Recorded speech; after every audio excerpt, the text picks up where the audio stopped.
సంస్కృతి అని అడుగుతా ఉన్నా. ఇదే చంద్రబాబు నాయుడు గారిని సూటిగా. మా కుటుంబంలో ముగ్గురు, మా తాతగారు, మా నాన్నగారు, మా చిన్నాన్నగారు, ముగ్గురు బలైపోయారు. మేం బాధితులం. కానీ మాపైనే వీళ్ళు తప్పుడు రాజకీయాలు చంద్రబాబు నాయుడు గారు చేయిస్తారు. మా తాతగారు రాజారెడ్డి గారిని చంపింది ఎవరని అడుగుతా ఉన్నా చంద్రబాబు నాయుడు గారిని. టీడీపీ వాళ్ళు కాదా? ఈ ఘటన చంద్రబాబు ముఖ్యమంత్రిగా ఉన్నప్పుడు కాదా జరిగింది అని అడుగుతా ఉన్నా. 1999 అసెంబ్లీ ఎన్నికలకు ఏడాది ముందు, 1999 చంద్రబాబు నాయుడు గారు ముఖ్యమంత్రిగా ఉన్నారు.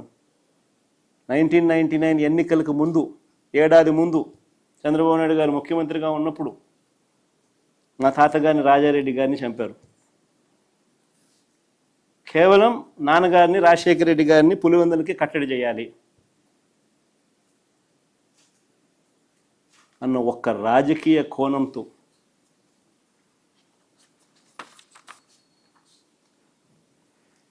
ఆ కేసులో దోషులను బరితెగించి హైదరాబాద్ తెలుగుదేశం పార్టీ సెంట్రల్ ఆఫీస్లో ఎన్టీఆర్ ట్రస్ట్ భవన్లో పెట్టి అధికార దుర్వినియోగం చేసి వాళ్ళని రక్షించినారు, జైలుకు కూడా పంపకుండా.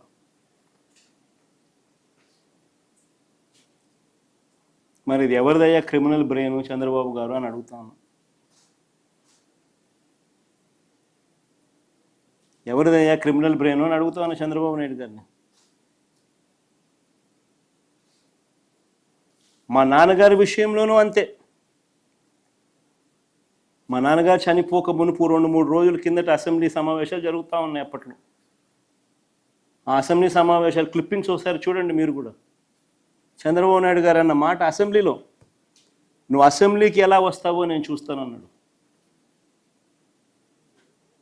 చంద్రబాబు నాయుడు గారు అన్న ఈ మాట తర్వాత 2-3 రోజులకి నాన్నగారు చనిపోయారు. Helicopter accident.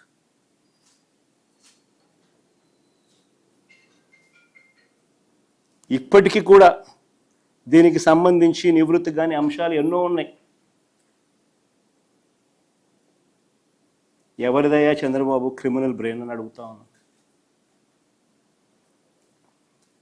మా చిన్నాన్న వివేకానంద రెడ్డి గారిని ఇదే చంద్రబాబు ప్రభుత్వంలో హత్యకు గురైన మాట వాస్తవం కాదా అని అడుగుతా ఉన్నా.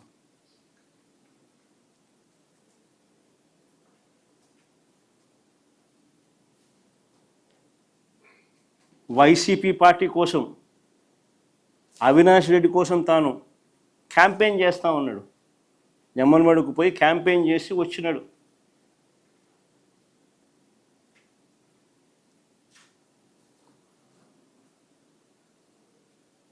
పైగా తానే వివేకం చిన్నానని హత్య చేశానంటూ సాక్షాత్తు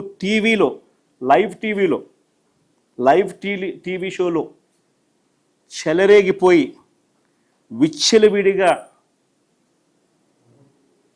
మాట్లాడిన ఈ దస్తగిరి అనే వ్యక్తి, చంపిన వ్యక్తి, నేనే చంపాను అని చెప్పి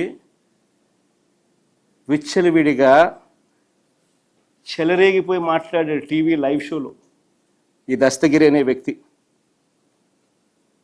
ఇవాళ స్వేచ్ఛగా పోలీసుల వత్తాసుతో దర్జాగా కారులో తిరుగుతూ ఉన్నాడు. జైల్లో ఉండాల్సిన వ్యక్తి దర్జాగా కారులో తిరుగుతూ ఉన్నాడు ఈరోజు.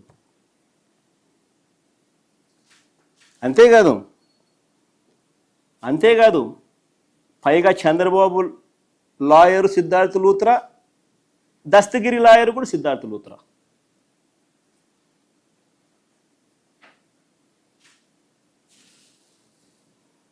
మరి ఎవరిదయ్యా చంద్రబాబు క్రిమినల్ బ్రెయిన్ అని అడుగుతా ఉన్నా.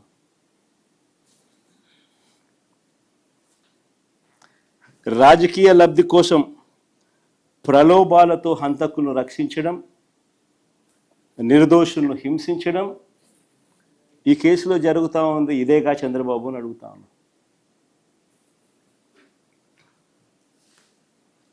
ఇంకొక ఉదాహరణ, చంద్రబాబు గారి బావమడిది వియ్యంకుడు బాలకృష్ణ గన్ పట్టుకొని టపా టపా అని ఇద్దరిని కాల్చి పడేయలేదా అని అడుగుతా ఉన్నా.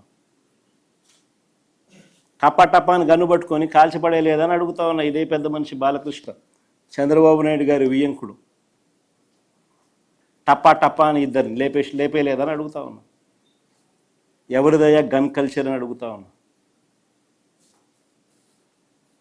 ఆ తర్వాత సాక్షులు ఉండకూడదని చెప్పి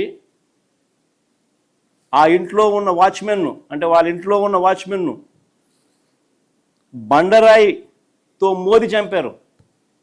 వాచ్మెన్ను కొద్ది రోజులకే, ఈ ఇన్సిడెంట్ జరిగిన కొద్ది రోజులకే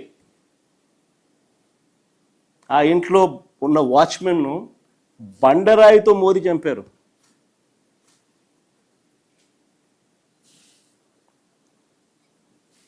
ఇంకొక ఇన్సిడెంట్, పాపం ఎన్టీఆర్ గారు అబ్బాయి హరికృష్ణ గారు యాక్సిడెంట్లో ఆయన చనిపోతే పరామర్శ కోసం అని చెప్పి పోయి చంద్రబాబు నాయుడు గారు పోయి కేటీఆర్తో పొత్తులపై చంద్రబాబు మాట్లాడారు శవాన్ని పెట్టుకొని.